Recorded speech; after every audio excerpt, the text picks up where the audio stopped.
रीना देवी का नाम पूरे कस्बे में इज्जत और डर दोनों के साथ लिया जाता था।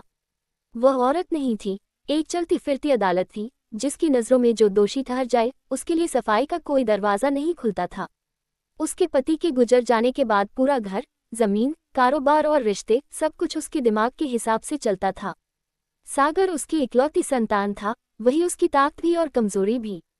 जब सागर की शादी मोना से हुई तो रीना देवी ने ऊपर से मुस्कान ओढ़ ली, लेकिन अंदर कहीं एक आग जल रही थी, एक अनकहा डर कि अब उसके राज, उसका कंट्रोल और उसका सिंहासन किसी और के हाथ में न चला जाए।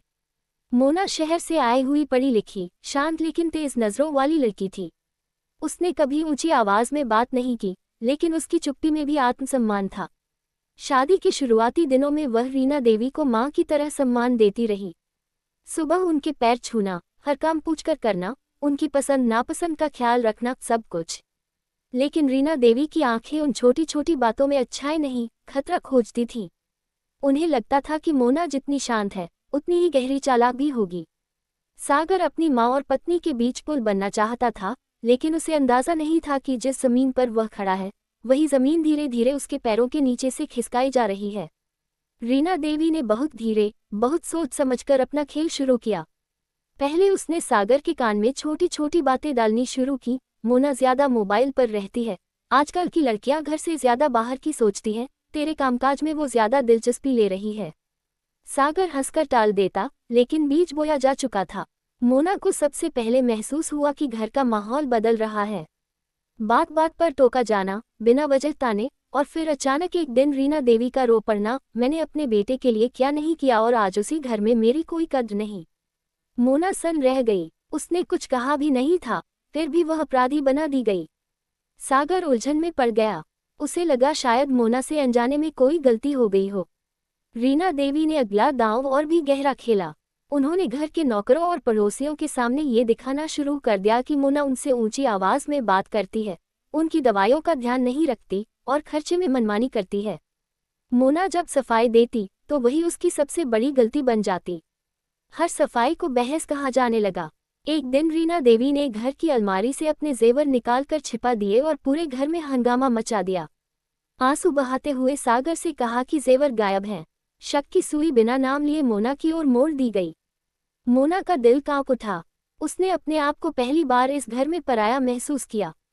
सागर ने सीधे आरोप नहीं लगाया, लेकिन उसकी चुप्पी मोना के लिए किसी थप्पड़ से कम नहीं थी।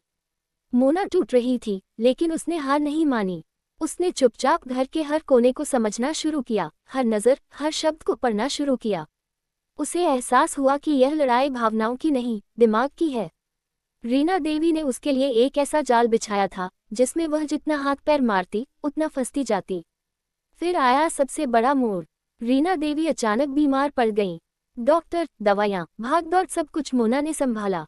लेकिन जब रिश्तेदार आए तो रीना देवी ने कमजोर आवाज में कहा, मुझे मेरी बहू से डर लगता है। पूरा कमरा सन रह गया। मोना के पैरों तले जमीन खिसक गई। ये सिर्फ आरोप नहीं था, यह उसके चरित्र पर सीधा हमला था। सागर अंदर से टूट गया। माँ की हालत और समाज की बातें, सब कुछ उसे मोना से दूर ले जाने लगा। मोना ने पहली बार सागर से पूछा, अगर मैं सच में गुनहगार हुई तो क्या तुम मुझे छोड़ दोगे? सागर ने कोई जवाब नहीं दिया। वही खामोशी मोना के लिए सबसे बड़ा दर्द बन गई। लेकिन हर आग राख नहीं बनाती, कुछ आग सोना भी बनाती है।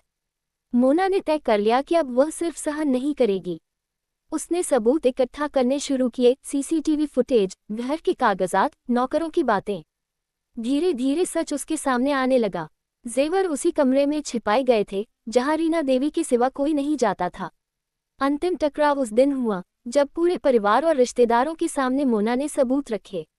उसकी आवाज कांप रही थी, लेकिन शब्द मजबूत थे।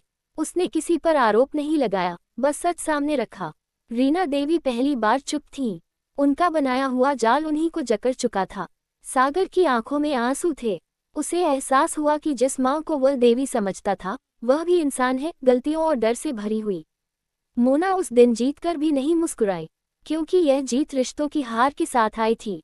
रीना देवी ने कुछ नहीं कहा, बस अपने कमरे में चली गई। उस दिन के बाद घर वही रहा, लेकिन सब कुछ बदल गया। मोना और सागर के बीच अब शब्द कम और समझ ज्यादा थी। और रीना देवी, वह अब भी घर की सास थी, लेकिन उनका जलवा नहीं, उनकी खामोशी बोलती थी। सास का फसाया सिर्फ एक कहानी नहीं थी, यह उस आग की कहानी थी जो रिश्तों में लगती है, और उस हिम्मत की भी जो उसी आग से रास्ता बनाती है।